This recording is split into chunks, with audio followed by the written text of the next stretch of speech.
অনেক বয়স্ক লোক আছে, হ্যাঁ হুজুর অন্ধ, বালা বালা কথা বুঝি তো কইলে তো বালা ছিল, মানলে তো বালা ছিল, হ্যাঁ মানলে পারি না আসলে কিতা করতাম, যায় ঝামেলা একেবারে বেশি বেজাল হুজুর।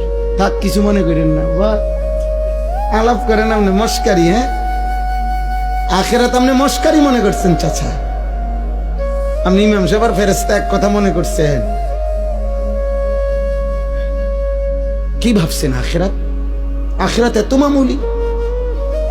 আমার শায়েখ বলেন, আল্লামা মুফতি মুশতাকুর নবী কাসিম হুজুর সবসময় এটা বলে যে রে ভাব, আখেরাত হাসরের মাঠ, এটা মামুর বাড়ি না, এটা ফুটবল খেলার মাঠ না বাপ। ১৬ লক্ষ নবী যে মাঠের ভয়ে কাঁদছেন দিবানিশি, ওই মাঠের নাম হাসরের মাঠ। সমস্ত আউলিয়া, সাহাবা, বুজুর্গ, উলামা, আতকিয়া, যুগে যুগে আল্লাহর যত প্রিয় বান্দা ছিল, চোখের পানি ফেলেই প্রিয় বান্দা হইছে।